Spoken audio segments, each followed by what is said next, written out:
ایک کافر نے ایک بزرگ سے کہا، اگر تم میرے 3 سوالوں کا جواب دے دو تو میں مسلمان ہو جاؤں گا۔ کافر نے پہلا سوال کیا کہ جب ہر کام اللہ کی مرضی سے ہوتا ہے تو تم لوگ انسان کو ذمہ دار کیوں ٹھہراتے ہو؟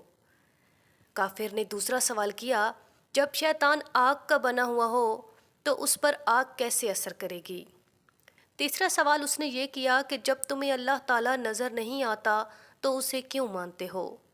بزرگ نے اس کے جواب میں پاس پڑا ہوا مٹی کا ڈھیلا اٹھا کر اس کو مارا۔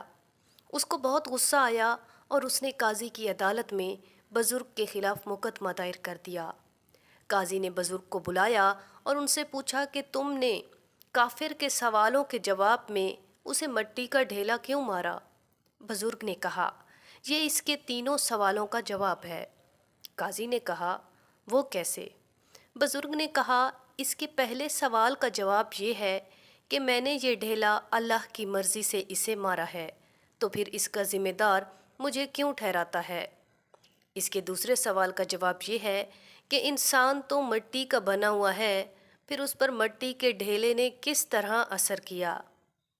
اس کے تیسرے سوال کا جواب یہ ہے کہ اسے درد نظر نہیں آتا تو اسے محسوس کیوں ہوتا ہے؟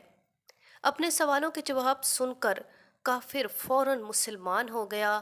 ناظرین، جو لوگ اللہ تعالیٰ کے لیے اپنی زندگی وقف کر دیتے ہیں، اللہ رب العزت ان کی تربیت کرتے ہیں اور کس موقع پر کیا بات کرنی ہے اللہ تعالیٰ انہیں سمجھا دیتا ہے۔ سبحان اللہ۔ ناظرین، مزید ایسی ویڈیوز کو جاننے کے لیے ہمارے چینل کو ضرور سبسکرائب کریں۔ شکریہ۔